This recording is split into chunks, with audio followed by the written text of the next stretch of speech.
Good evening, everyone, and welcome to this special celebration. Yes, Bration, because two of our groups here are going to be telling mostly Pan-Asian stories.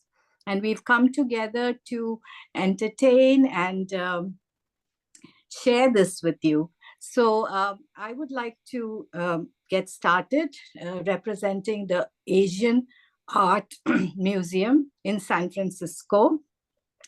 And I want to share with you a story about Diwali, our festival of lights, which just happened a few weeks ago. Hence the decorations you see behind me. Well, it is said that long time ago, in a distant kingdom in India, there lived a very vain queen who expected a special gift every Diwali. And this particular year, the king who adored her gave her a beautiful pearl necklace with a pendant encrusted in emeralds and rubies. And this was the day before Diwali, but she couldn't wait. She put it on and she looked at the mirror and said, don't I look so beautiful? And she kept it on, and she also went to take a dip with her handmaidens that very afternoon. And of course, she had to remove it and keep it by the side of the pond. While they were frolicking and splishing and splashing in the perfumed waters of that pond, guess who showed up? A black crow saw something glittering and glistening and picked up the necklace and flew away to another part of that town where all the poor people lived. Well, the queen was hysterical. Go chase the crow, bring it back, she screamed. And the soldiers ran, and her half naked handmaidens ran across the palace grounds. But of course, the crow had flown away, far, far away. Well, the queen was inconsolable, and the king immediately promised her that he would somehow track this necklace down, and it would be with them the next day, the day of Diwali. You know, the queen waited anxiously, and the king sent all his messengers out to the town square and all the other public places to announce a big reward for whoever found this necklace. Well, that particular evening, a very poor washerwoman happened to be returning home with her big bundle of wash. Well, she was tired, but she heard this announcement, didn't pay attention to it really. But her constant companion, an old hag called Poverty, he remarked, "Oh, these rich people are always losing everything. We have nothing to lose, do we?" Well, and the washerwoman smiled, and they went to the little hut that they shared. Lo and behold, in front of the hut was a beautiful necklace. She picked it up and she looked at it and she said, is this what they announced? Well, I have to return it. Tomorrow, first thing, I will return it to the king. Laughed the old crone. Well, the next morning, the honest washerwoman packed it up in her old clothes and she took it to the palace. Of course, she was not admitted at first because of her disheveled state. But then she was granted audience with the king. And when she returned it, the king was overjoyed. Finally, he thought, my queen will stop whining and making my life miserable. So he offered her a great reward, a bag full of gold coins. But the washerwoman declined. She said, thank you, Your Majesty, but no, I do not want this. But I have a special wish. Tonight is the evening of Diwali, can you just decree that nobody will have any lamps on? Yes, except me. Even in the palace, no lamp should be lit until midnight. The king thought about it. Such a strange wish. But of course, being a good and kind man, he had to grant her that wish. And off he sent his messengers again to announce that lights out until midnight. Well, on the way home, the washerwoman stopped by and she picked up a few clay lamps like this. And she went home with, of course, the old crone right behind her. Oh, what are you buying lamps for? You never light any lamps. But the washerwoman had a different plan. So as soon as the sun set, she lit about 3 or 4 lamps with a little oil and wicks. And she waited. It was getting really dark because Diwali night is always the new moon night. Pitch black everywhere. And guess who was coming down from the heavens? None other than the beautiful Hindu goddess Lakshmi, holding a lotus in one hand. And she came on her vehicle of choice, a swan. And as they were descending down, she looked and she was surprised by the darkness. She said, "Swan, nobody wants me this year. What is this?" But the swan had caught sight of the little flickering light. And soon she descended down.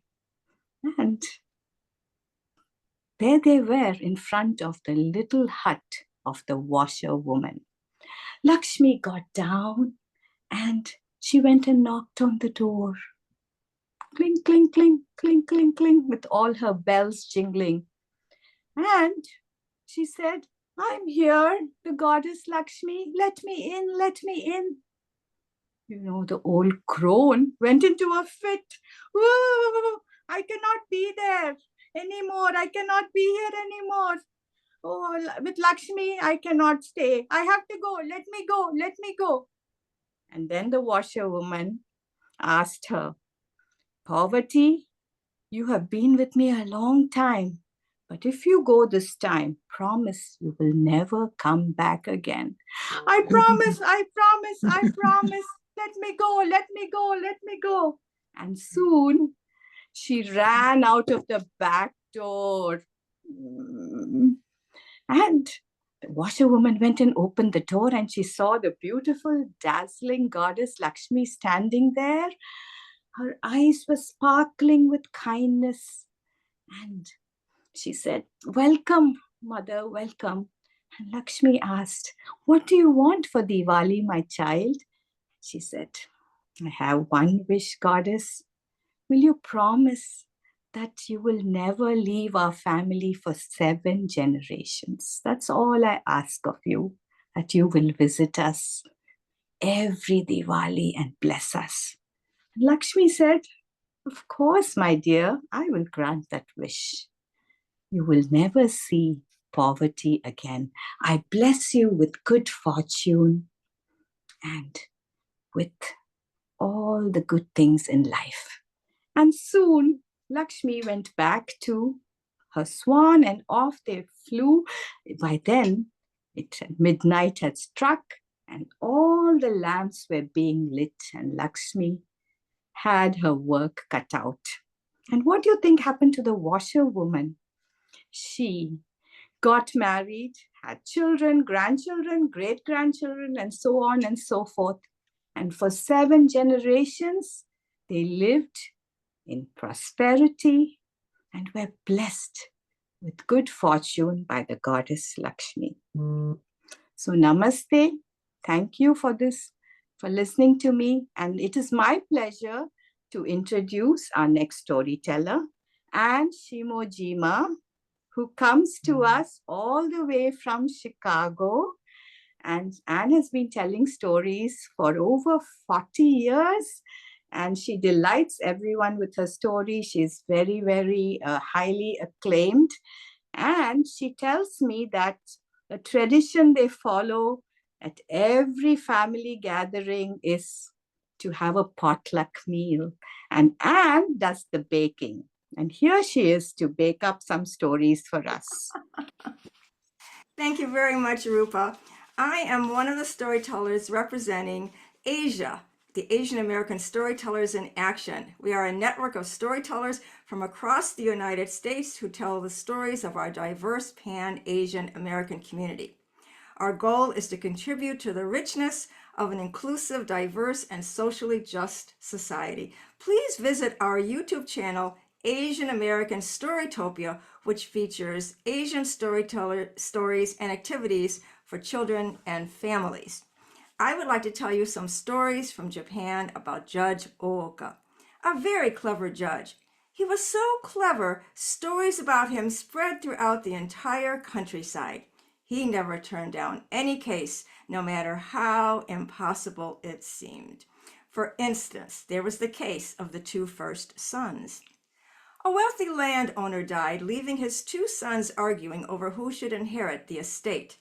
Now, in Japan at that time, the oldest son gets everything, but these two sons were identical twins, and no one knew which one was older. The mother had died long ago, the midwife from the night of the birth was gone, there were no other family members, the boys themselves had never been told who was the older. Well, they argued, and finally the case came up before Ooka the judge. He thought perhaps the larger son was older, but he discovered they were the exact same size. So he investigated their characters and discovered that one son was honest and hardworking, and the other was a greedy scoundrel. Clearly, one deserved to inherit and one did not. So the judge called the two sons to him and said, "This is an unusual case. You are both first sons. So we'll have to divide this estate in a different way. Come to court tomorrow and bring with you a handful of dirt, a plank of wood, a gold coin, and a drawing of one of your friends or neighbors." And he dismissed them, leaving everyone wondering what this could all mean. The next day, the two sons returned with the objects which they laid on the table. "Very good," said the judge. "I'll explain. The handful of dirt represents your father's land. The plank of wood symbolizes your father's house. The gold coin stands for your father's wealth. And the drawing of your neighbor symbolizes the goodwill of your friends and neighbors. Now, we must divide this estate fairly." He turned to one son and said, "You may divide the estate. I promise you it will be awarded." A crafty look went over that son's face, and everyone in the room knew the judge had picked the greedy son. That son went up, pushed the handful of dirt, the plank of wood, and the gold coin to one side and the drawing to the other. He said, "Your Honor, I have often heard my brother say that the goodwill of our friends and neighbors is worth more than anything else, and of course, I agree with him. Therefore, I'll take the land, the house, and the wealth. My brother can have the goodwill of our friends and neighbors." "Very clever," said the judge, "but not clever enough. I asked you to divide the estate, not to award it. That is my job. Therefore, I give your brother the land, the house, and the wealth. You may have the goodwill of your friends and neighbors, and you said yourself that that was what was most valuable, so I think you'll agree. It has been a very fair division." And then there was the case of the 13 horses. Now, Ooka's fame had spread throughout the land, and all the judges had heard of him, and one judge, Judge Kujo, was very jealous. Now, it happened that Kujo was assigned to the same district as Ooka. They would alternate months. One month Ooka would serve, and the next month Kujo, and they would alternate. This case first came up under Kujo's month. Two lords had gone into business raising and selling horses together. They had decided to end the partnership and divide the horses. The problem came because there were 13 horses and neither man wanted to give up his share of the last horse. Well, they argued, and finally the case came up before Judge Kujo. He could not think of any way to settle this to everyone's satisfaction, so he kept delaying it and delaying it. So it went into Ooka's month. And then Cujo challenged him with a bet he would not be able to solve the case. Ooka loved the challenge, and he raised the stakes, putting up his horse against Cujo's horse that he would be able to solve the case. Well, the two lords came up before Ooka. Each man told his side of the story, and the judge said, "I would like to see these horses." Well, they were in the courtyard, so everybody went out to the courtyard, including Cujo. And Ooka examined the horses carefully and said, "These are very fine horses. I can see that you would not want to give up your share of a horse." "Well," he said, "I know." And he brought over his own horse. "Now we have 14 horses. You can each have 7. Everyone can be happy." "Oh, but Your Honor," said one of the lords, "we cannot take your horse." "That's right," said Cujo. "Judges would be bankrupt if we settled cases like this." Ooka said, "Well, if I show you, I do not lose anything." "But, Your Honor, how can you not lose anything?" And so Ooka picked up the reins to Cujo's horse, the one he had put up for the bet, and he rode off, leaving the two lords satisfied and Cujo absolutely speechless. And finally, we have the case of the death decree. Now, everyone knew Ooka had great intellect and insight into character, but he was also very kind and compassionate. One day, the shogun, the great military leader of Japan, was in his garden admiring the beautiful fall colors. He had one favorite tree, a maple with brilliant red and yellow leaves. He wanted to have one branch cut off, placed in a vase so he could take it inside and enjoy the leaves there. But the young girl carrying the vase accidentally dropped the vase, and it hit the ground and broke into many pieces. The shogun was furious. This very vase had been owned by the great Tokugawa Ieyasu, the first shogun who had unified all of Japan. The current shogun so revered Tokugawa that he had made a decree that anyone who destroyed anything owned by Tokugawa should be put to death. Well, the girl had to be put to death. He ordered Judge Ooka to come and carry out the decree. Judge Ooka arrived to find the shogun furious and the girl shaking with fright. He was horrified. The girl was young. This was clearly an accident, and she was the granddaughter of an old friend of his. "Sire," he said, "should we not consider—" "Enough," said the shogun, and Ooka realized he could not change the man's mind. Ooka said, "Well, I do agree that the girl should be punished, but I have always believed that the person facing punishment must understand what the punishment is for. Now, in this case, we have 3 reasons." "3 reasons," said the shogun. Ooka nodded, and he spoke to the girl. "First, you have destroyed a very valuable treasure. Second, because of your action, the shogun is forced to take a human life for a handful of clay made into a vase." The shogun started to look a little uncomfortable. And Ooka said, "And number 3, people will talk about the shogun valuing a handful of clay more than human life. This will be very embarrassing for him." The shogun turned red. He now regretted ever making that decree. But no, he said, I cannot change it. I cannot change my mind. It would look very bad." "Well," said Ooka, "but the girl should pay for the vase." "Pay for the vase," said the shogun. "It must cost 100 mon." "Yes, that is true," said Ooka. "So it's a lot. So she should pay a little every year until it is paid off." "But that would take—" "How much?" Ooka said, "How about 1 mon per year?" "Well," the shogun said, "that would take 100 years. She would never live that long." "Well," said Ooka, "we can hope she lives as long as possible." And the shogun, realizing that Ooka had helped him to save face, agreed.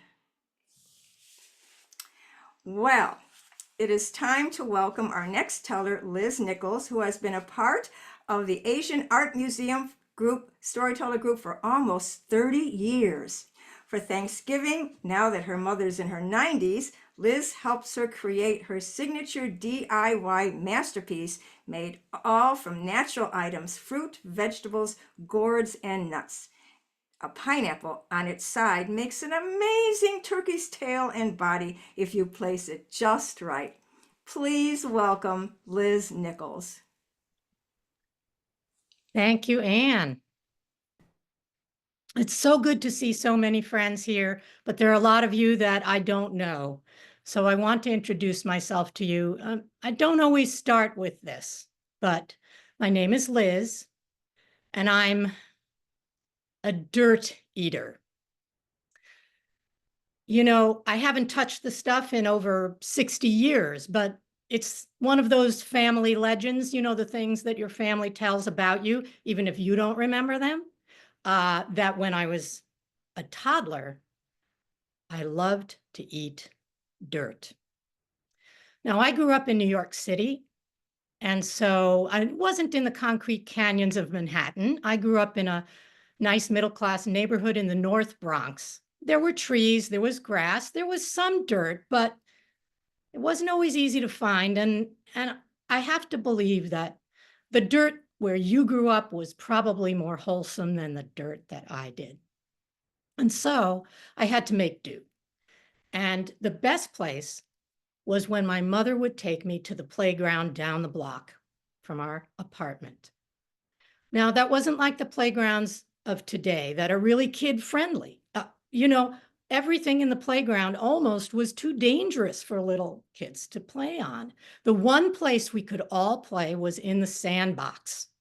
It was this small, kind of grubby sandbox with a fence around it and benches where all the mothers could sit and watch us.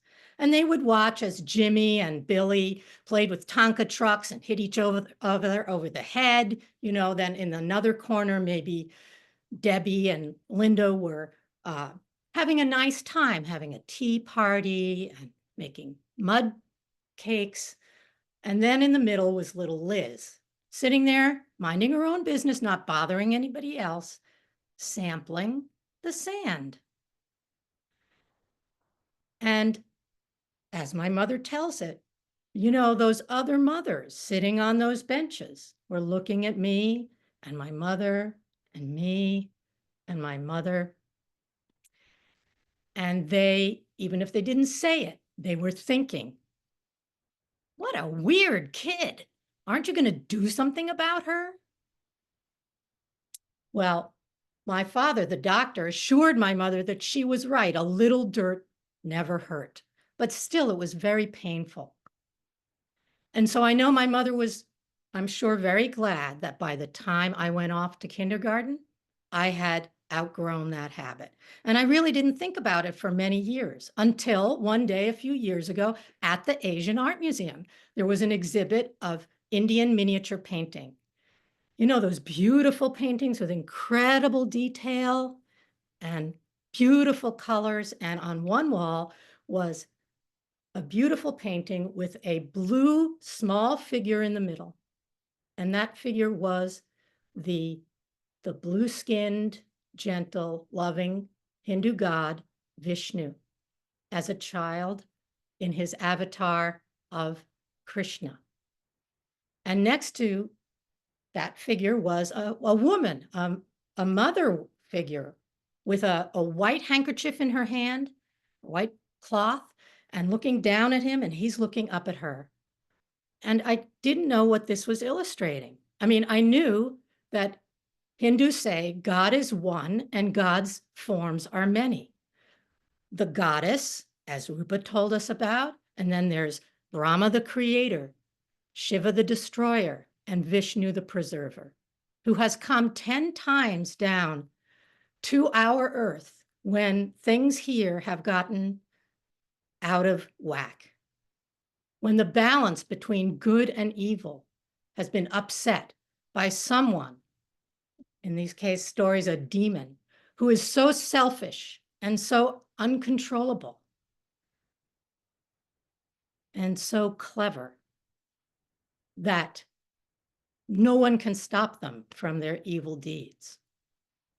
except Vishnu coming down. And so he came down. And so I knew about that, but I didn't know what this was. And I looked at the label and it said something about Krishna eating dirt. I had to find the story. And this is it. Now, Krishna was born to destroy a demon in the disguise of an evil king named Kansa. And when he was born, his parents, fearing that Kansa would kill him on the spot, hid him away, sent him to be raised in secret, in quiet, in peace by a loving foster family of cowherds in a tiny village. And everyone in the village loved him so much. He was so charming and delightful, so loving and full of love and lovable that nobody could be mad at him, even though he was constantly doing things he shouldn't do. Naughty things, tricks. Everyone, I should say, except his older brother. His foster brother, you know how older siblings are. They don't put up with stuff. And so sometimes they'd be out playing and Krishna would be eating dirt. And his brother would say to him, Krishna, stop it. That's disgusting. Ew, cows pooped there. Yuck. Krishna didn't stop. I'm going to tell Mom. Mom, Krishna's eating dirt again. And their mother came. Krishna, are you eating dirt? No, I'm not eating dirt. Krishna, open your mouth. I have this white cloth. I'm going to wipe your mouth out. And if there's dirt in there, and that's the moment caught in this painting. Krishna's got his mouth open and his mother is looking in. And when she looks in his mouth, she doesn't see dirt. When she looks in his mouth, she sees the whole world. She sees the sun, the moon, the stars, the planets, our galaxy, our universe, the whole, all of the universes, past, present, and future. Because at the same time as he is a naughty little boy, Krishna is God, and God is everything. And in the next moment, when he closes his mouth, that memory is wiped from her mind. Why? Because time is not ripe for anyone, even his mother, to understand just how special, just how important, just how powerful he is. Now, that painting and that story is why I can stand here today in front of you and say, my name is Liz, and I'm a dirt eater. Thank you. Okay, our next storyteller, let's unmute, Toby, you're unmuted, great, is Toby Anderson, and she's representing artists, Asian American Storytellers in Action, and Toby lives in Olympia, Washington, and she told me that she looks forward to the winter holidays in that wet Pacific Northwest by putting on her rain hat and putting on her raincoat and her waders and getting out there into the rivers of the Olympic Peninsula to seek the elusive steelhead trout. So don't tell us a fish story, okay, Toby? She's got one from Indonesia for us today. Thank you, Liz.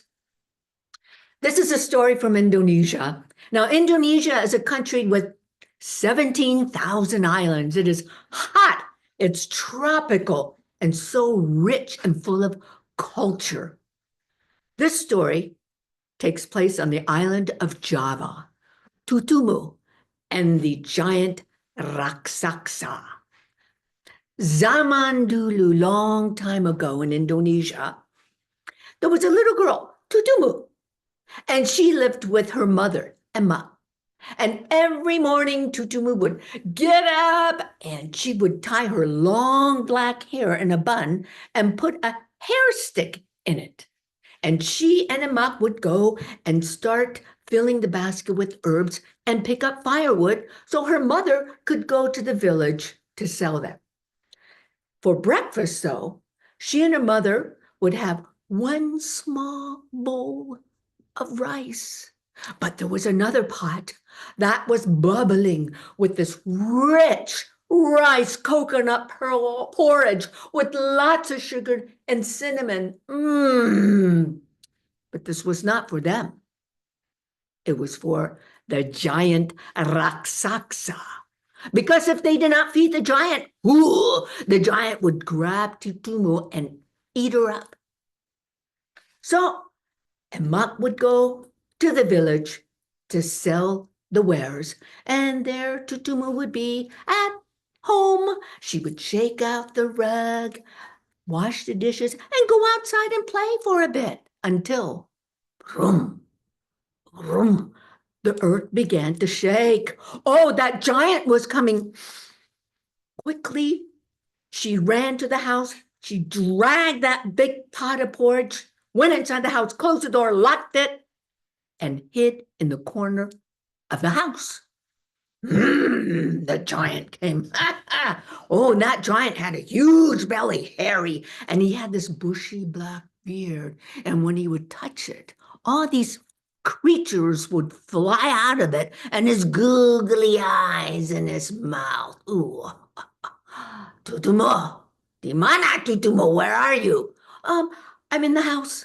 Tutumo, dimana ma? Where is your mother? She's in the village. Tutumo, where's my pot? Out in front.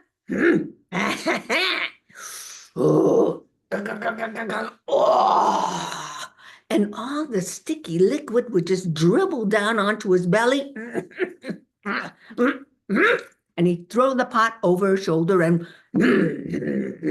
off he'd go back into the forest. Now, this happened every day.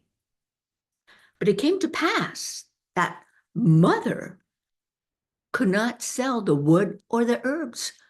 And so that meant less money. And soon she and her mother began to starve.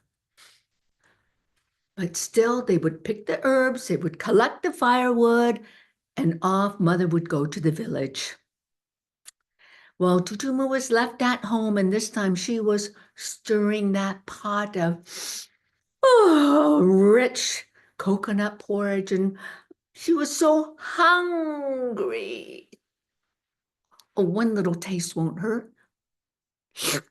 Oh, it just went down her throat and just warmed her stomach. Oh, one more. Oh, another.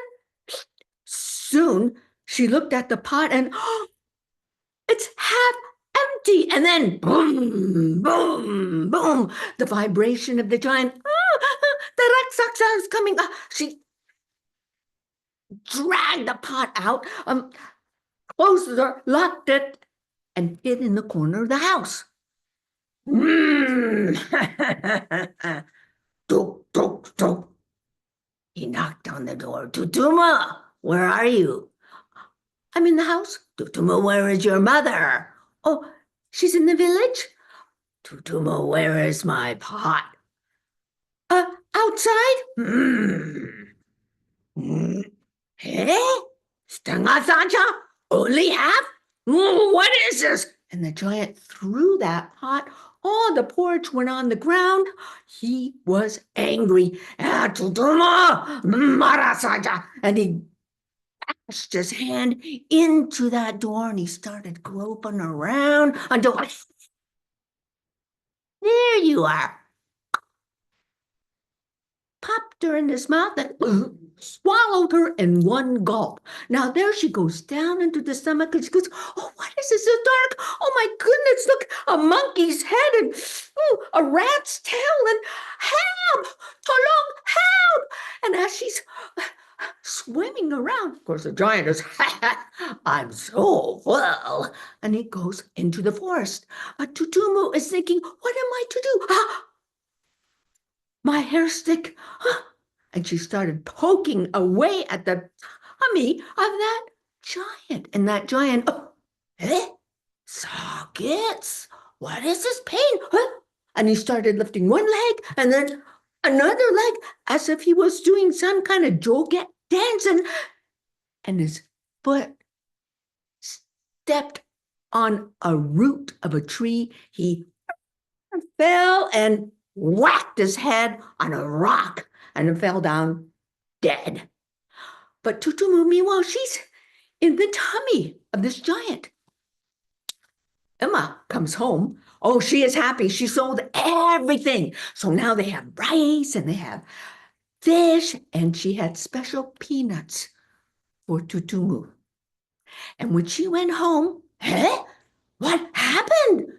The house was in shambles, and she realized, oh, the Raksasa. And she ran out looking for Tutumu, Tutuma. And there she saw that giant on the ground, dead. But she noticed that the tummy was kind of doing this wavy motion. Wow, and she heard, help, help.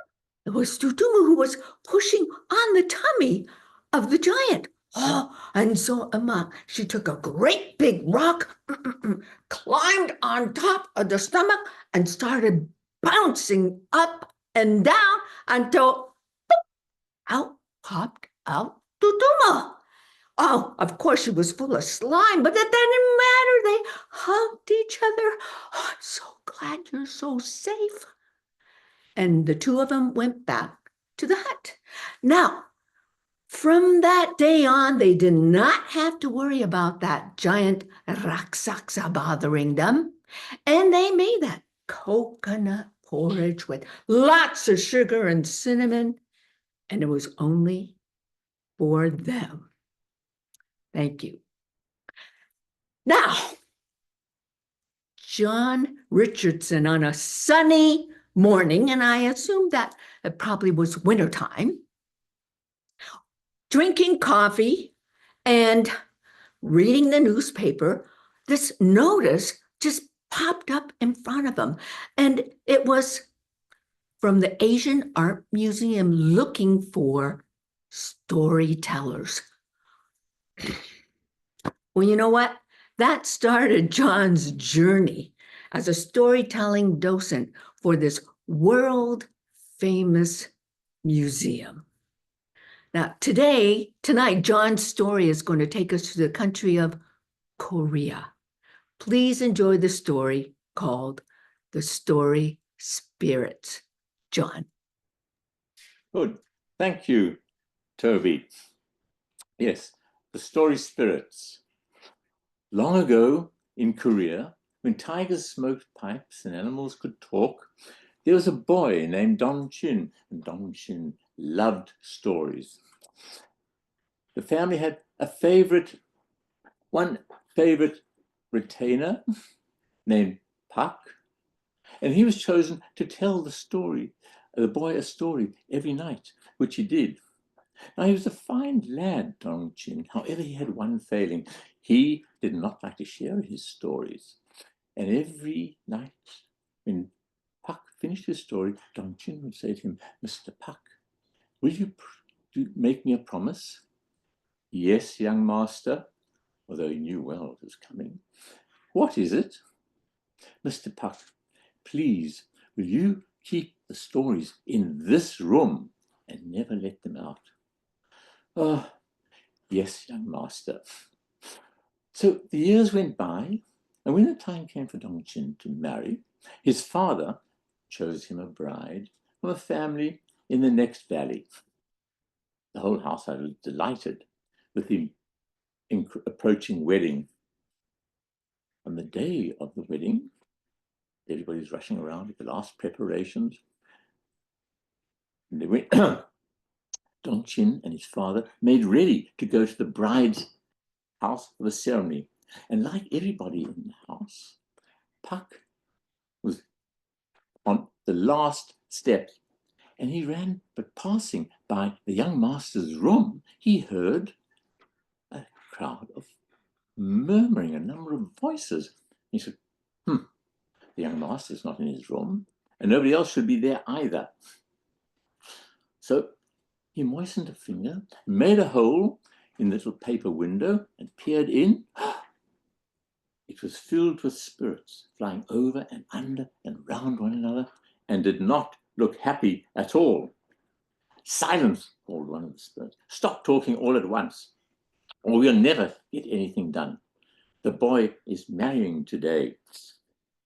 His wedding, and we have to be ready to deal with it. Yes, one of the spirits. We have to punish him. We have to have revenge when he's locking us up here for the years. Right. Gospak. These are the story spirits that we have kept in the room all these years. Yes, I agreed, said another spirit. He has to be punished. But how? Ah, said one of the spirits. I have an idea. In my story, there's a poisoned well, and I will place the well by the side of the road, and when he rides by, and if he wants to drink, he will drink from it. I will place a gourd next to the well. Good idea, said a second spirit.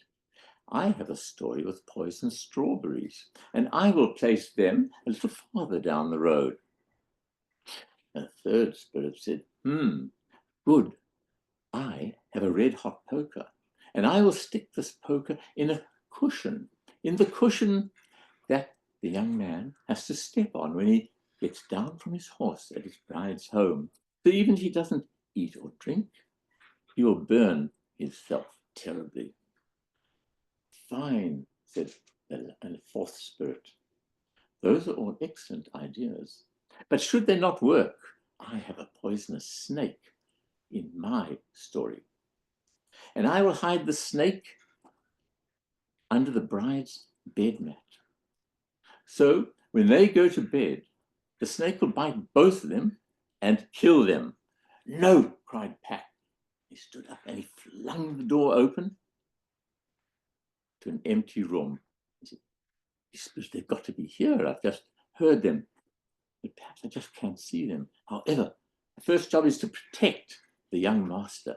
And he ran out to where they were gathering in the procession. Dongqin and his father sat on little white horses, Dongqin in the front, his father at the back, and each of the horses was held and a servant holding the reins. Pak ran up to Dongqin's horse, grabbed the reins, knocked the servant away, and looked up at Dongqin and said, young master, I shall lead your horse on your wedding day. Mr. Pak, called Dongqin's father, get back in the house where you are needed. Master, my greatest wish is to lead the young master's horse on his wedding day. And young Dongqin spoke up and said, Father, I should like Mr. Puck to accompany us this day.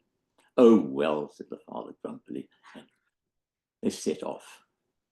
It was a warm day, and Dongqin spotted the well on the way and said, Mr. Puck, I am thirsty. Will you please get me some of the water to drink? And Puck said, what? With that old gourd? No, just wait, young master. When you get to your bride's house, you will drink out of porcelain, and hurried the horse on by. Dongqin was amazed.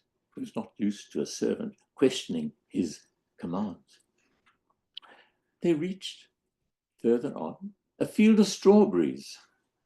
Mr. Puck, said Dongqin, I am both hungry and thirsty. Please pick me some of those strawberries. Oh, young master, on your wedding day, you should only eat the biggest and the juiciest strawberries, and those you will get at the house of your bride. And hurried the horse on past. Mr. Puck, what are you doing? Please, just trust me, young master. Trust me. When they arrived at the bride's house, the bride's father stood outside, and two servants carrying a cushion. The cushion they put down next to Dongqin's horse so that he could step down. But Dongqin had barely touched the cushion when Puck reached down and grabbed it away. This cushion is filthy.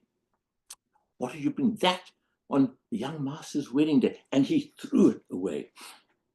Well, in pulling it away, Dongqin had tumbled into the dirt, and the servants immediately ran to pick him up and dust him down. Dong Jin was shocked, and his father was furious. But in front of the others, they couldn't say anything. They were led into the garden. In the garden was a platform, and on the platform was a beautiful carpet. On top of the carpet was a table, and on the table sat a gilded wooden goose, the sign, a symbol of faithfulness. Dong Jin took his place on the platform, and his bride, Mei He, was led in. Now, this is the first time Dong Jin had seen her and thought she looked lovely. She came up to the platform, waited, mounted the platform, stood, looked at Dong Jin, and then bowed 4 times. And he bowed back 4 times. And the ceremony was over. They were married. Dong Jin spent the day feasting and being entertained. Mei He had been led off for a separate feast in the women's quarters. And late at night, after the last guest had left, Dong Jin was led to his wife, or to his bride's room. As custom called, she was in the room, in the candlelit room, kneeling in a corner. Dong Jin approached her. Said, Mei He, I am pleased to meet you, and I hope you will help me make a worthy husband. And the door flew open in that moment, and there was Pak, who barged in carrying a kitchen knife. Mei He jumped and screamed. Pak was Dong Jin was beside himself. Mr. Pak, Mr. Pak, get out now. Pak had not paid any attention to their complaints. He'd already reached the bed, whipped off the cover, and there lay a snake, writhing and hissing, and he took the knife and stabbed until the snake stopped moving.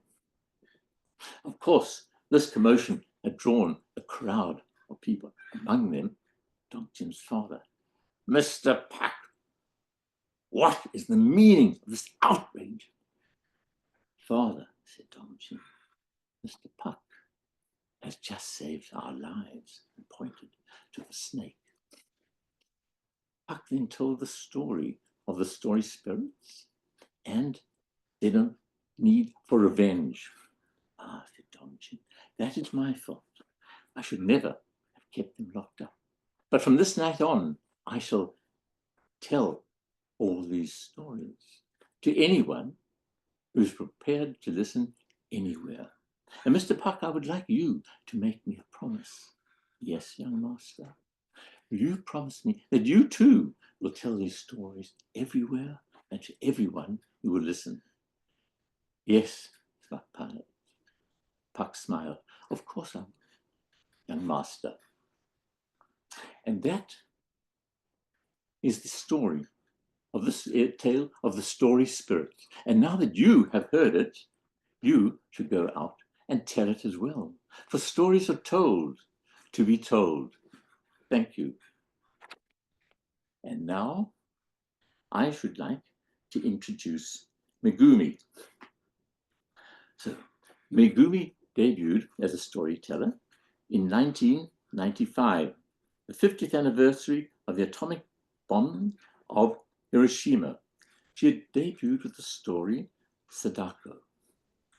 For the winter holiday, what Megumi, one of her practices, what she likes, especially this time of the year, for the winter holidays, Megumi loves to run, laugh, and dance on the forest trails and beaches with her sweet dog, Yuki, means courage, and her doggy friends, and they're humans. Megumi, here you are.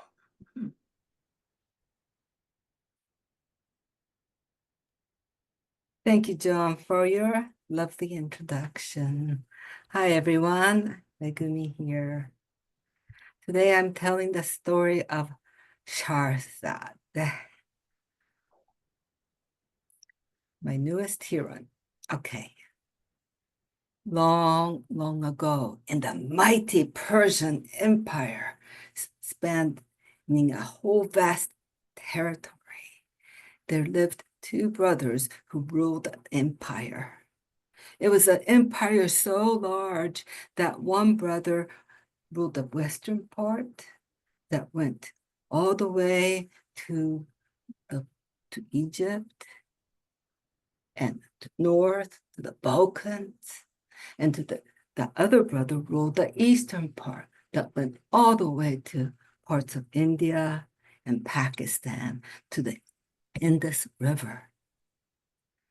The brother who ruled the western part, Shahryar,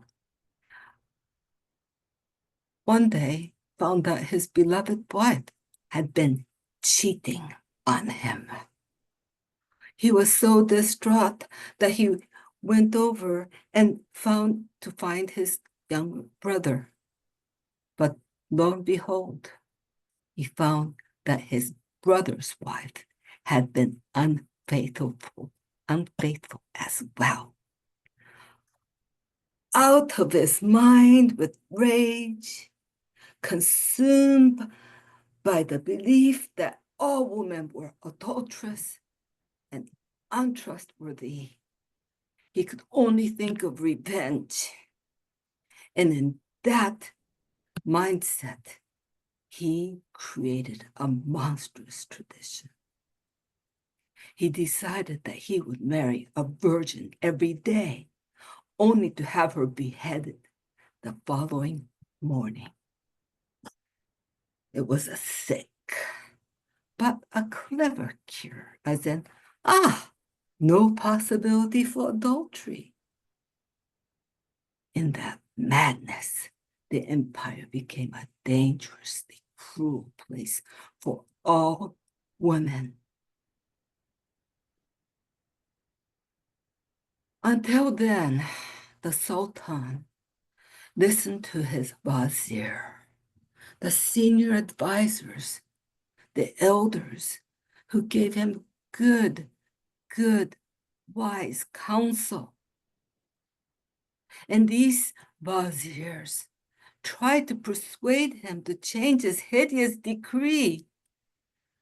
But Shahryar was so blind to reason that his madness continued.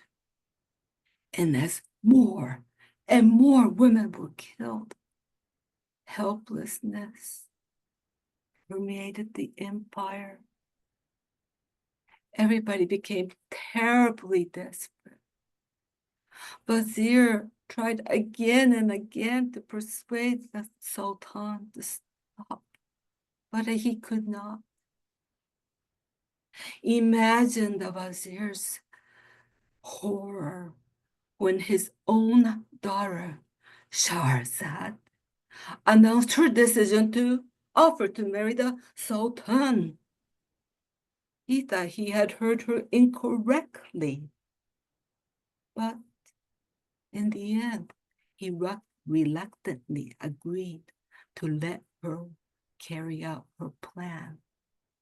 They had such a special, trusting, intellectual relationship that he knew he could trust her and that he could treasure their sacred relationship with all his heart. On her wedding night, Shahrazad, with the Sultan's approval, started telling a story. Her story was so captivating, so mesmerizing, that the Sultan listened to her completely engrossed. It was just one fascinating detail after another, one fascinating twist after another. And people say that Shahrazad was so clever that she was creating these stories as she read the Sultan's interest. They were not pre-made stories. She noticed when he looked out the window to look at the stars, and she knew that he was enjoying the stars. And so she would put these details in. She noticed when he looked down at the floor and saw an ant walking. And so she would put those details.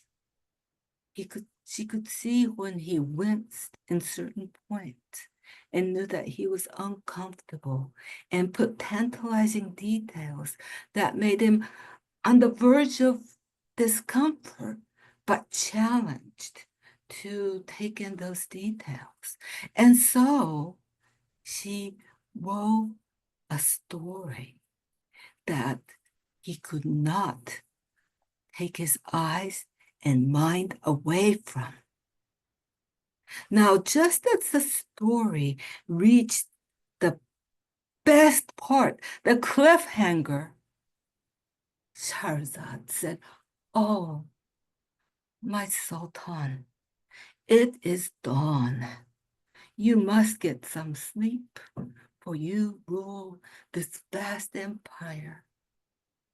Allow me to finish the story in the evening." And for the first time in many, many nights, the Sultan delayed beheading a woman's body to kill her, and said, "Yes, yes, I want to hear the rest of the story." And so that night, again, listened with rapt attention to an unfolding story. But of course, Shahrazad, with her amazing mind, wove the story in such a way that when she finished the story, there was another story that had a common thread that must be told, that the Sultan thought he must listen to.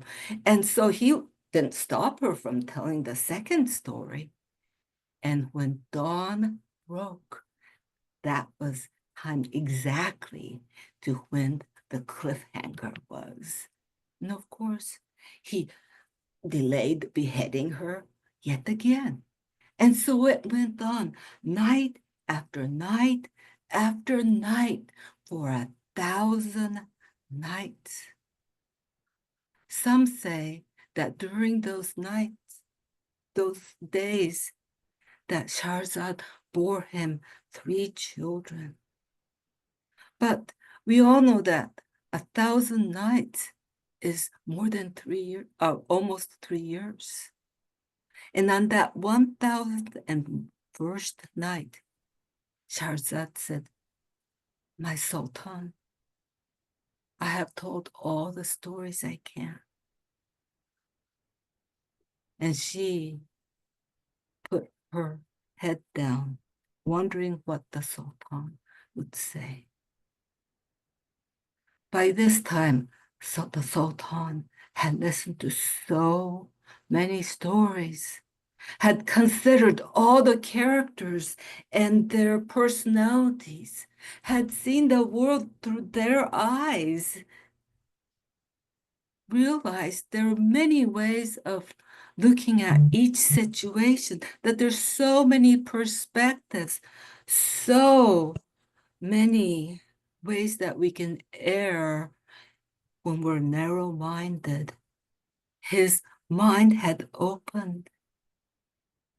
He loved her for respecting his intelligence, and he respected hers.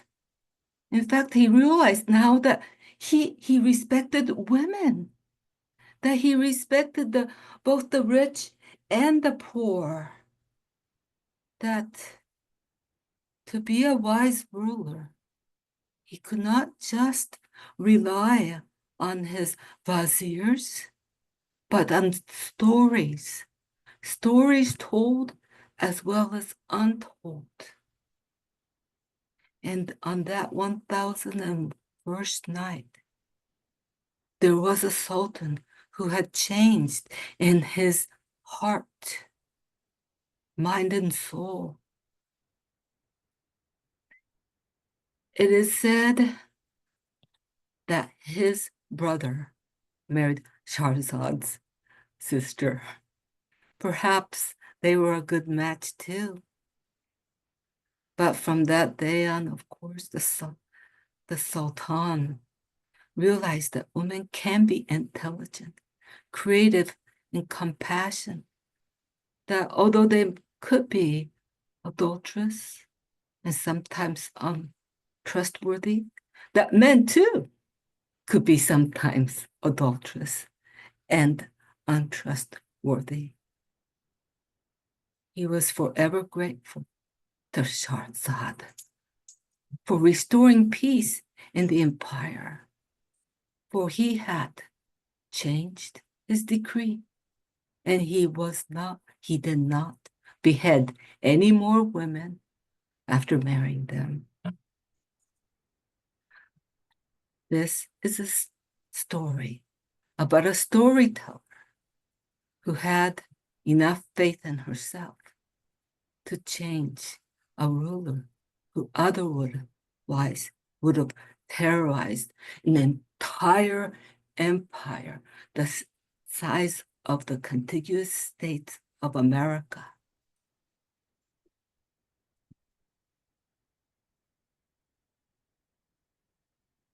Shahrazad.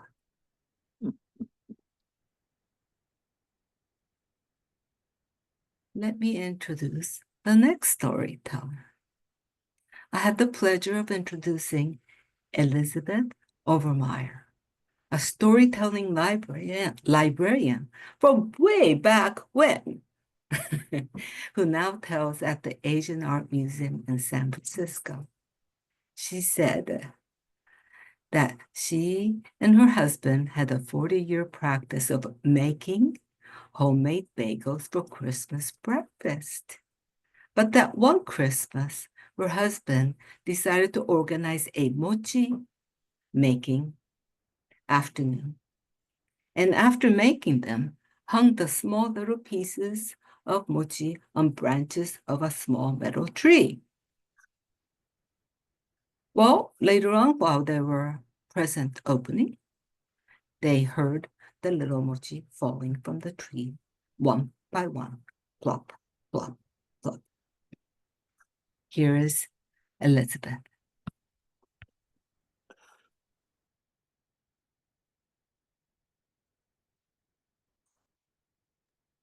Thank you, Megumi, and thank you for that powerful telling of Shahrazad.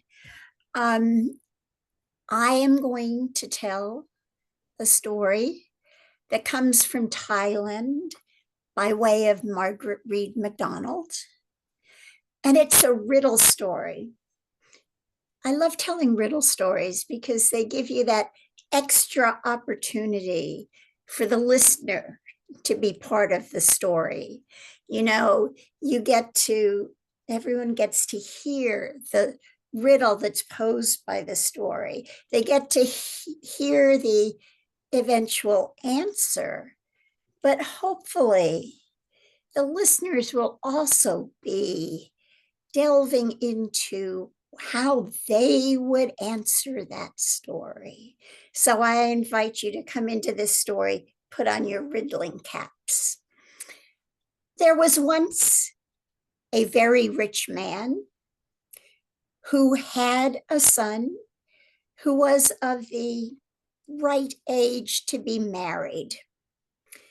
And the father really wanted his son to make the best marriage possible. So what would a rich man look for in a perfect bride?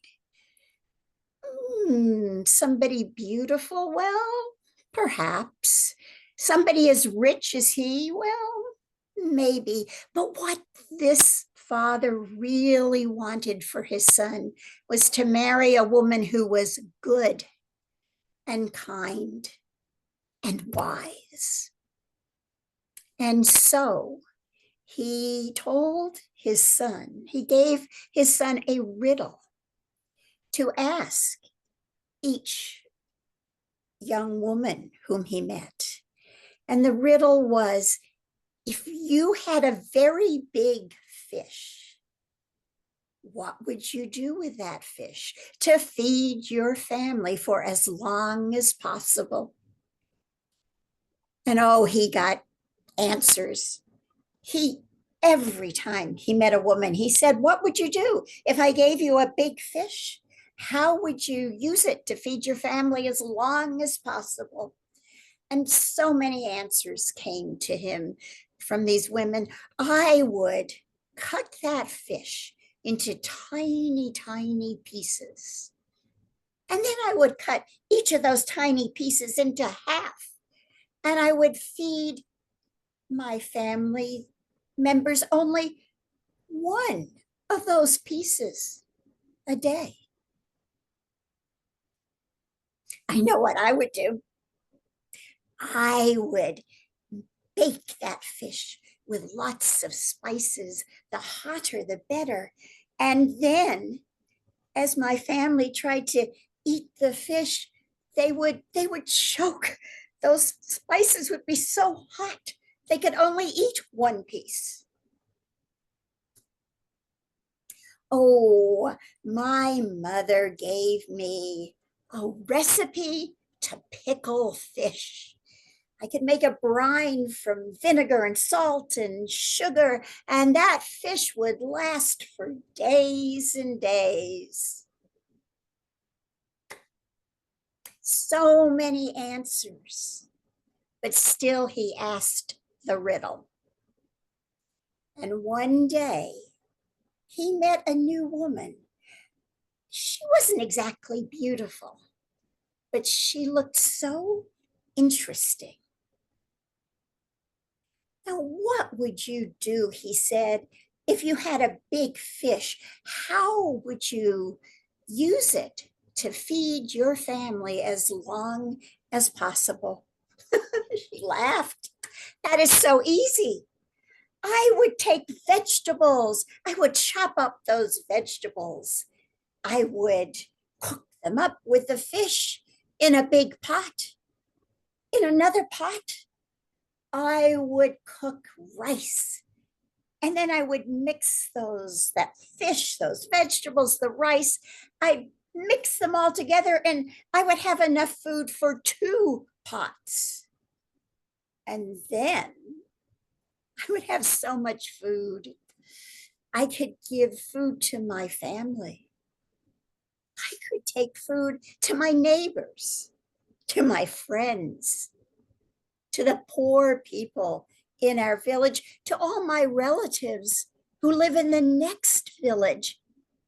And then when someone gave them a big fish, they would share it with my family. And that way, the one big fish would never stop feeding our family. Oh, what an answer. And so, of course, there was a wedding. And so, because you had a young man who listened to his father, and you had a young woman whom everyone could see was kind and good and wise, they lived a long life that, for most of the time, was a happily ever after life. Now, if I were telling this story in person, I would have left room for people to give me their own answers to that riddle, and we can't do that today, but I invite you to think about what your answer could have been and put it in the chat. And maybe the next time I tell this story, I can put one of your answers into this tale of the rich father-in-law searching for a daughter-in-law, rich father. And now I would like to introduce Bowen Lee, who is a retired teacher, and she is a 5th generation Chinese Californian. By the time Bowen came along, there weren't many traditional stories left in her family. So Bowen has been having a wonderful time researching them and reacquainting herself with those tales. But if you were to come across her at this time of the year, what you might find is that she is playing Christmas tunes on her cello. It's a great way to learn the cello. Thank you so much, Elizabeth. This tale comes from northern China near the border of Korea and was collected by Zhu and Jiang. Li Wu and his mother lived in the mountains. His father had died long ago, so the widow had cared for his son all by herself all these years. They collected firewood for a living. In the front of their house grew this magnificent willow tree. And Li Wu loved this tree. He would water it every day. He would collect the little bugs off of its leaves, remove them. He would sit in the shade in the summer. And strangely enough, this willow tree grew peaches as big as watermelons that would feed Li Wu and his mother for many days. As Li Wu grew up, he knew that it was getting harder for him to sustain his mother just on collecting firewood. He would need to go to the woods and go hunting like he saw other men do. But he was worried about leaving his mother at home for so long. Oh, don't worry, son. I'll be okay. You just go ahead. Still, Li Wu was worried, so he went to the willow tree before he left, and he said, "Willow tree, I'm going hunting. Could you watch my mother, take care of her while I'm gone?" And then he went off into the woods. Soon after, there was a knock on the door. And when the mother opened it, "Who are you?" This beautiful young woman was at the doorstep. She walked in without a word and just started doing the chores. She did the cleaning. She did the cooking. And tomorrow is the weather report. Sorry, that's my echo dot. Oh, I forgot to turn it off. Okay. Anyway, this beautiful girl was doing all of the chores, and she took very good care of the mother. When Li Wu came back, he said, "Where did you come from?" The girl came up to him and said, "I'm the willow tree. Remember, you told me to take care of your mother, and you took care of me for so long, all these years. Well, you know what? Now that I'm here, I think we should become husband and wife." Oh, well, Li Wu was all for that idea. They got married and they lived very happily together. But now Li Wu didn't want to go hunting because he would miss his wife. So she took a brush and she drew a portrait of herself and she rolled it up, and Li Wu could take it with him when he went hunting, and he'd undid the scroll as whenever he missed her, which happened to be every few minutes. So one day he was looking at his wife's picture, and it blew away in a gust of wind. It fell into the arms of an imperial guard. Just recently, the emperor had declared he was looking for a new imperial concubine. So the guard brought the picture to him, and the emperor said, "I must have this girl. She is beautiful. Find out if she's real." So an imperial guard went into the mountains, and they found out that the girl existed. They went to Li Wu and said, "Give us your wife. Here's a bag of money. Buy yourself another wife." Oh, Li Wu wouldn't have none of that, but this was the emperor, and if he didn't do it, he would be beheaded. So the willow girl said, "Don't worry. Here's what we'll do. I'll go to the emperor's. My friends. You take and his 2 wife, of the willow peaches um, and bring them to the gate and say, fairy peaches, cures all diseases." And in 100 days, that's what you'll do. During these 100 days, go out to the woods, go hunting and find a bird. And when you have 100 birds, you are going to take their feathers and put them into a cloak. Wear that cloak when you bring the peaches to the gate. And then Li Wu went, and then the willow girl went to the emperor's.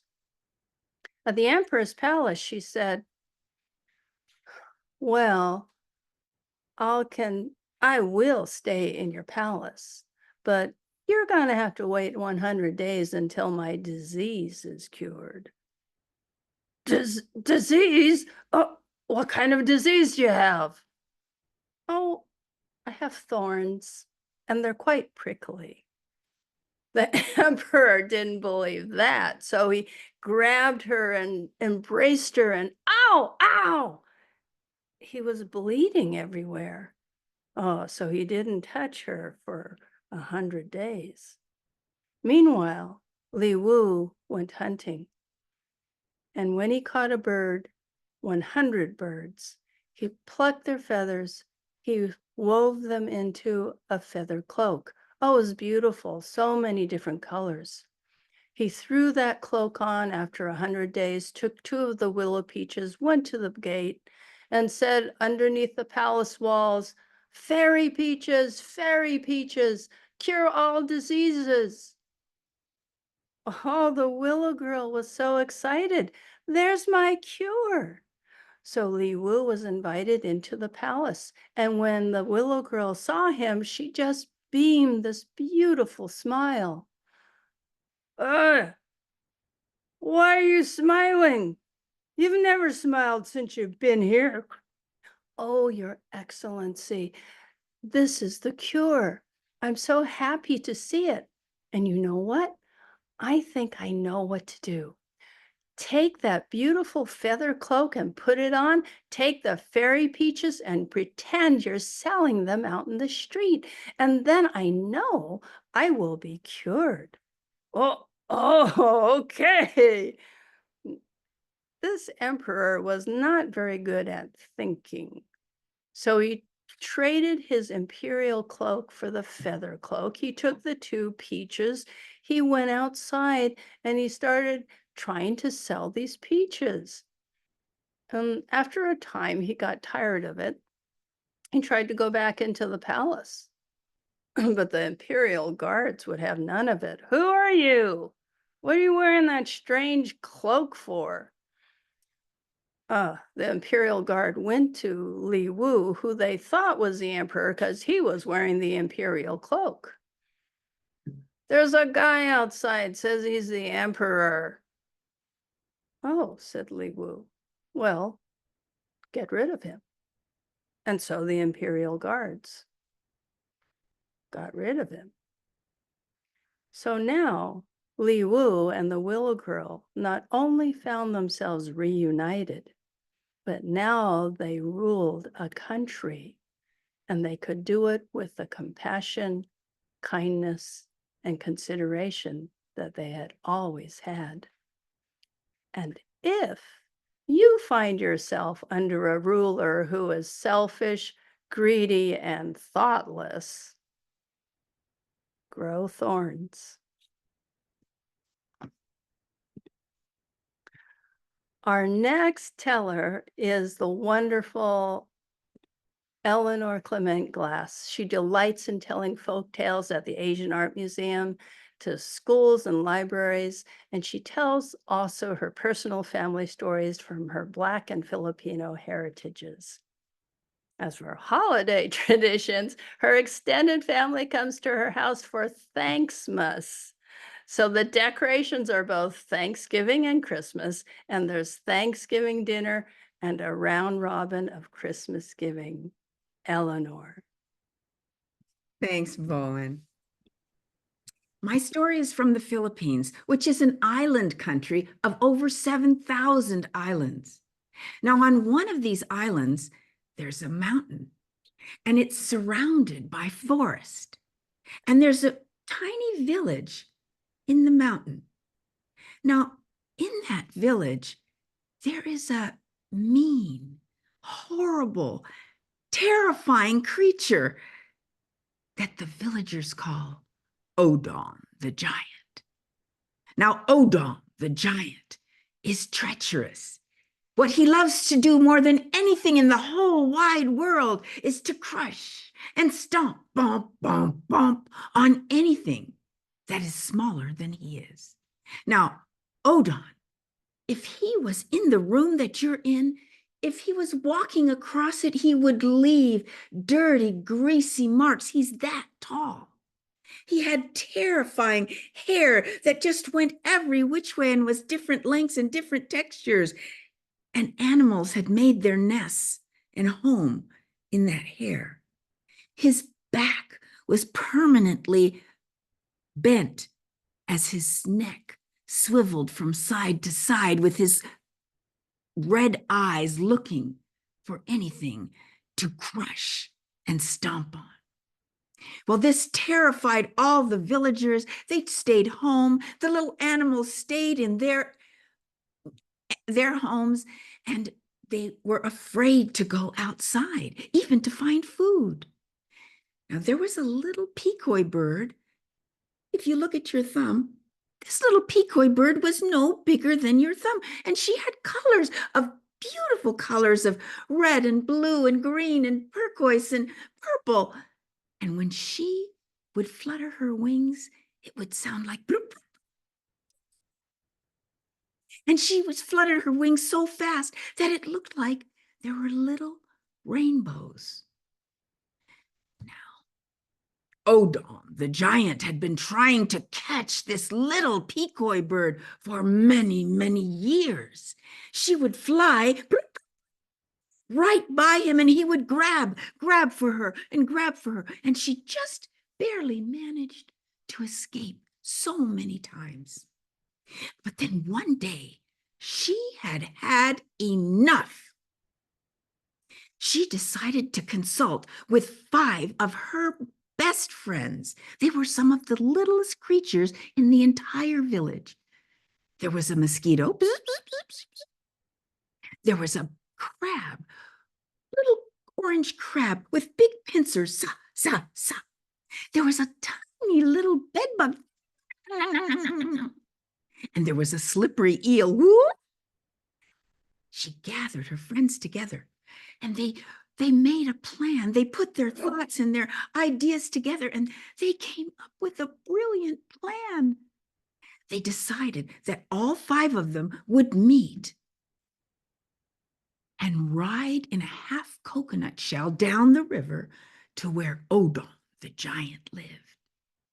So the next morning, before the sun even barely peeked above the horizon, they got into the coconut shell, except for the eel, because the eel could swim, and the eel swam behind them as the rest of them rowed down the river. Whoosh, whoosh, whoosh, whoosh, whoosh, whoosh. They rowed and rowed all day long. Oh, they were tired, but by the time they got to the place where Odom the giant lived, they were ready. They all pushed the coconut shell to the side of the river, and they began to make their way through the forest to the giant hut where Odom the giant lived. Of course, it was way high on stilts so that no floods could get into their house when the rains came. They went up the ladder, the bamboo ladder of Odom the giant's home. They walked on the little porch, and when they faced the big, heavy door, they together opened it just a crack, just enough that their little bodies could squeeze in, and they were in the home of Odom the giant. They all knew the plan, so they got in their places. The little mosquito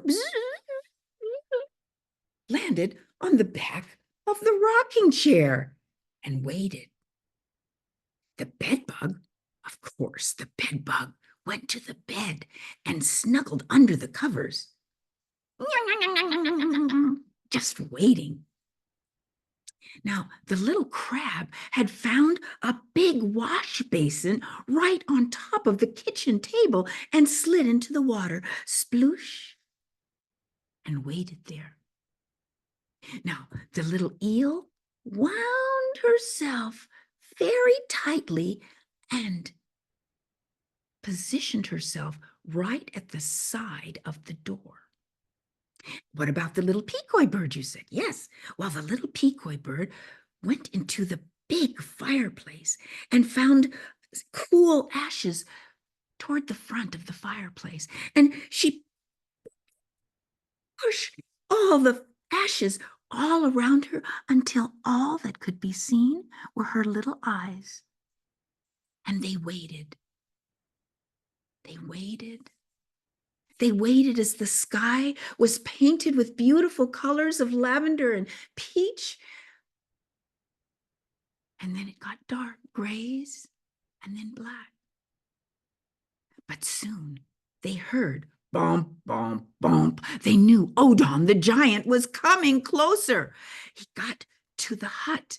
Bump, bump, bump. They heard him climbing up the bamboo ladder. Bump, bump, bump. They heard him on the porch. Bump, bump, bump. And then he pushed open the door. Bah!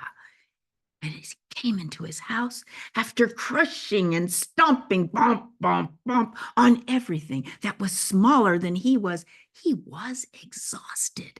And he sat down in his big rocking chair. Oh. But who was on the rocking chair? That's right. It was the little mosquito. Went into his ear. Pop, pop, pop. Went into this other ear. Oh, Odon the giant didn't like that. And that mosquito kept going around his body, stinging him. Pop, pop, pop, pop, pop. He was trying to get rid of the mosquito. So finally he ran over to the bed and he closed the white mosquito net tight. The little mosquito went, but he couldn't get in. Odon the giant laid down and pulled his covers up on him, ready for a good night's sleep. But who was in the bed? Yes, it was the little bedbug. And the little bedbug did his work, biting, biting, biting, all over Odon the giant. Pop, pop, pop, pop, pop. He tried to get away. Get away. What is biting me in my house? He threw open the mosquito net and he ran way over to the fireplace. He wanted to see what was bothering him, biting and stinging him in his own house.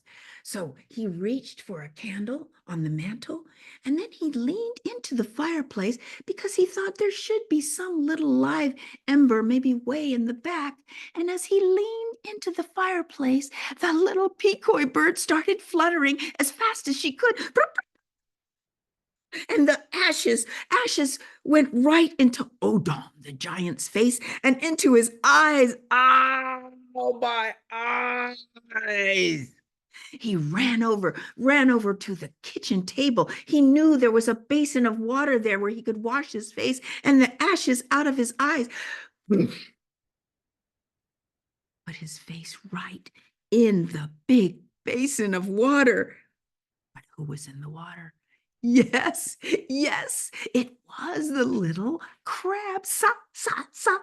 And as soon as Odon's face was in the water, the little crab grabbed his bottom lip and squeezed as hard as she could.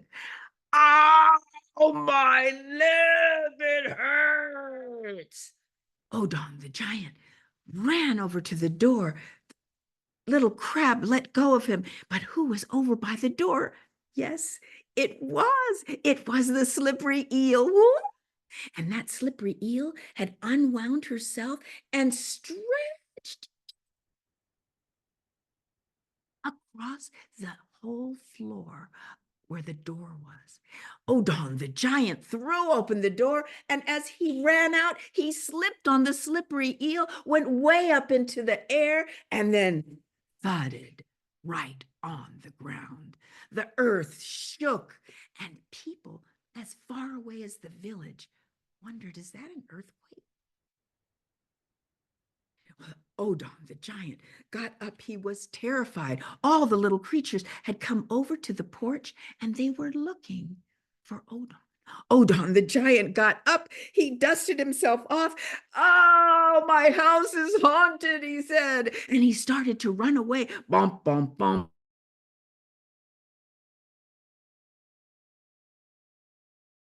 Bump, bump, bump, bump, bump, bump, bump, bump, bump, bump, bump, bump, bump, bump, bump, bump. They couldn't see Odon the giant again. They were so excited. All the little creatures started high-fiving each other, and they made their way back to the village where all the villagers rejoiced and were so proud of the little peacock bird and the mosquito and the crab and the little bed bug and the slippery eel. And do you know what? That Odon the giant never came back to that village again. Thank you. Now it is my pleasure to introduce a terrific storyteller from both the Asian Art Museum and Asia, as well as festivals all around. She also has brought us for over 3 decades the Bay Area Storytelling Festival as a co-producer and co-chair. That's been such a treat for everyone. The National Storytelling Network, NSN, nabbed her for the board, and that's where she heads the ECHO Special Interest Group. Now, Linda's favorite holiday is January 1st, sorry, January 1st, which is Japanese New Year.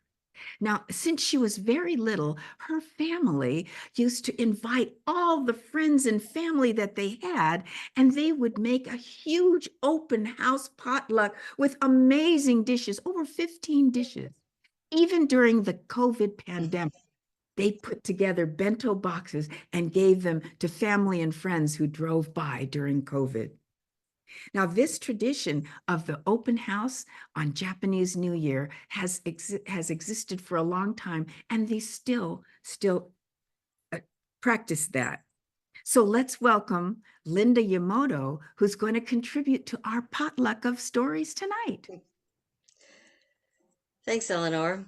I'm going to close out this wonderful evening of stories with 2 short folk tales from Japan.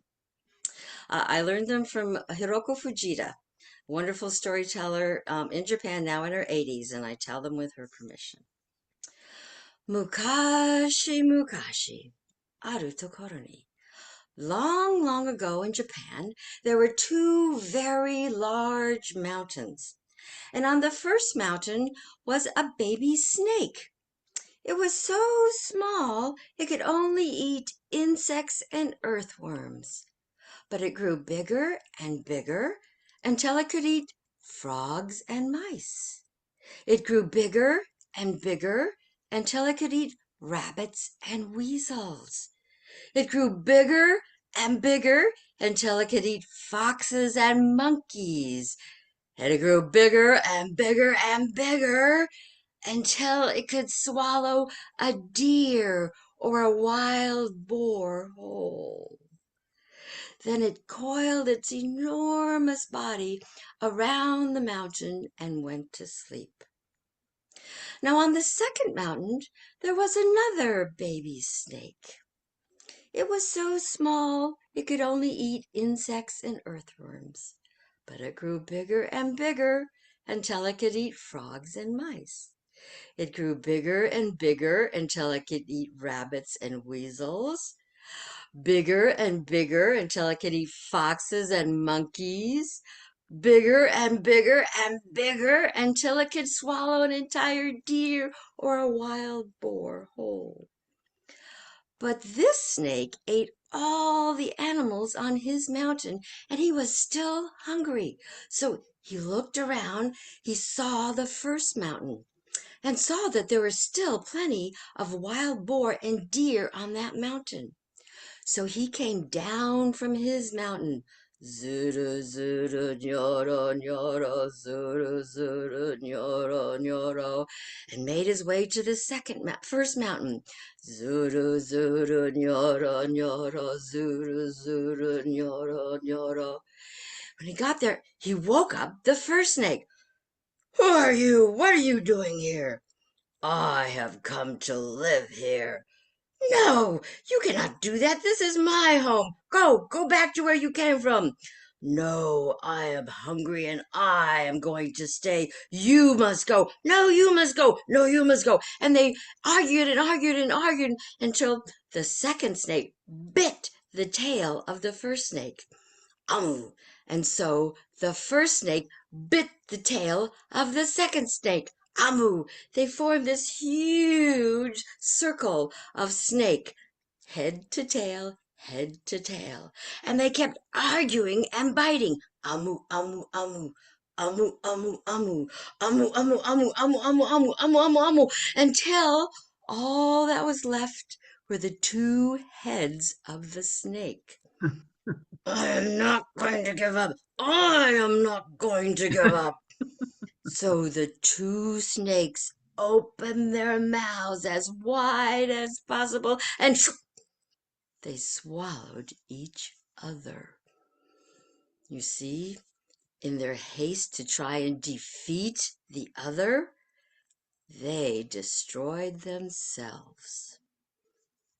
Oshimai. That is all. Now, my last folktale has a little bit better ending. Mukashi, mukashi, haru tokoro ni. Long, long ago, in a village in Japan, there lived a sculptor of fine grained hardwoods. Now, his specialty was animals. They said that he carved the most beautiful, most lifelike animals. It looked as if his horses would gallop away, or his birds might take flight at any moment. But he was a bit of a braggart. Oh, I am the finest sculptor in all of Japan. No, I am the finest sculptor in the entire world. And the villagers did not like this bragging. So one of the villagers decided to do something about it. He went to see the governor of the area, and he proposed a contest. He said to the governor that he and the sculptor would each carve the same thing, and the governor could choose who had done a better job. Well, the governor was intrigued by this idea, and he agreed to sponsor the contest. He would provide a prize of a bag of gold. You may carve whatever you like. Well, I would like us to each carve a mouse. Very well. But this mouse must be so good that it would fool your cat. Oh, very interesting. All right, go tell the sculptor of this contest. So when the villager told the sculptor of the contest and the prize, and that they would each have 1 month in which to carve a mouse, the sculptor thought, "Ah, a mouse, I could carve that in a day." And so he set about to carve his mouse out of very fine hardwood. And he carved a beautiful box, again out of very fine hardwood. Well, the villager worked on his mouse too.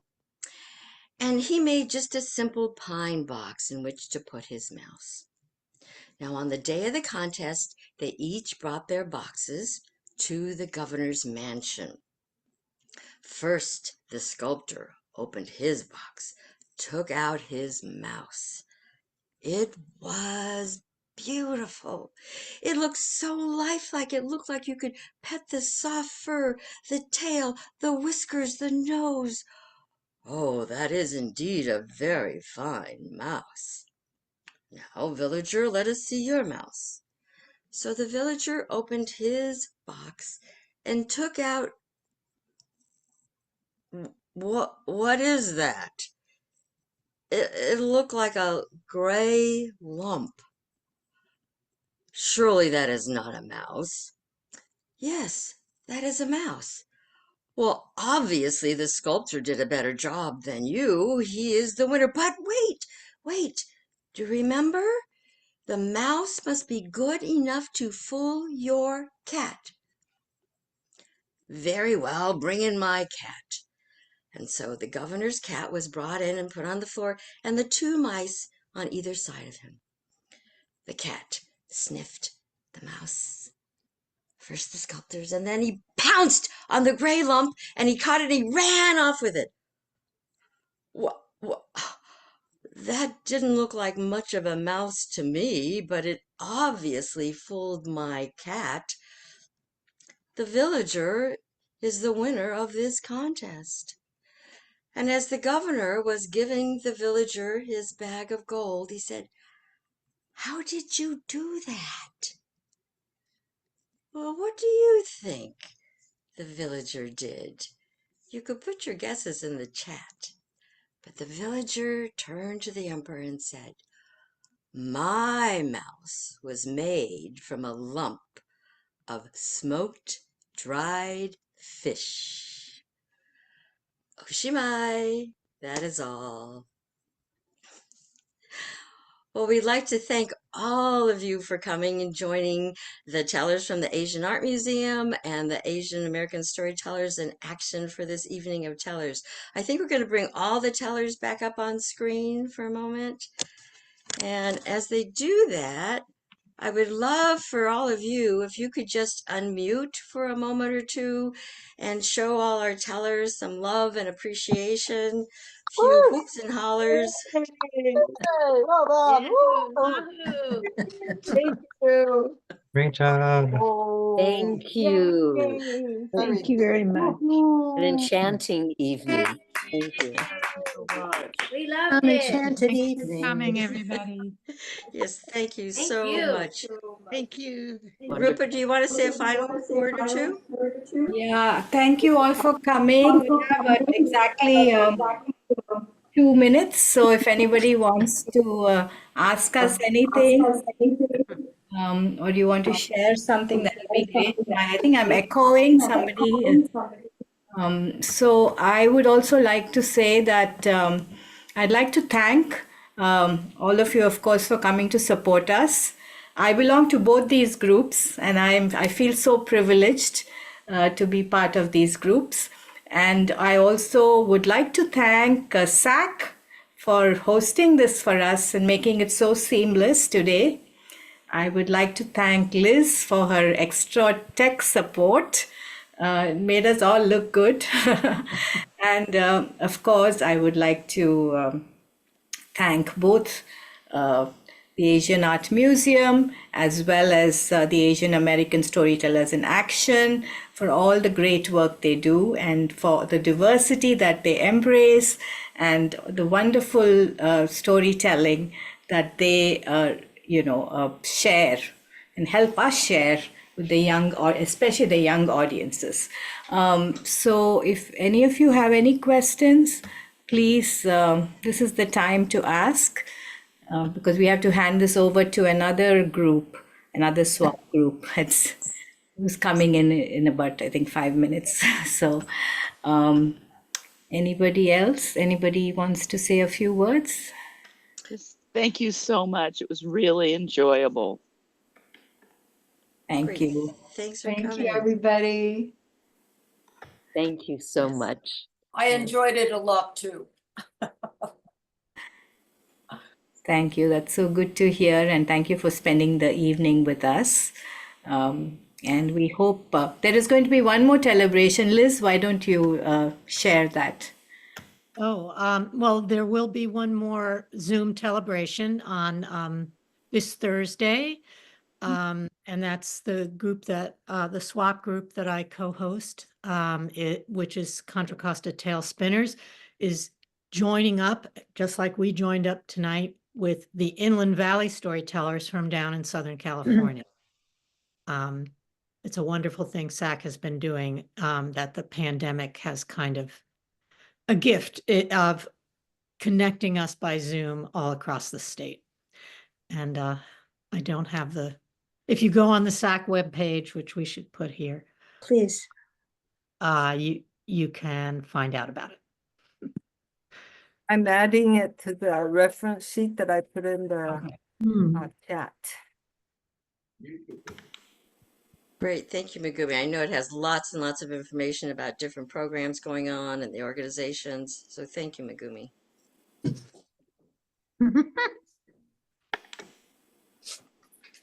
Okay, thank you again, and good night and happy holidays. We have so many things to celebrate, and we hope you all have a peaceful and very happy time with your loved ones. Thank Good you for night. storytelling. Good night. Night, happy Thanksgiving. Night all.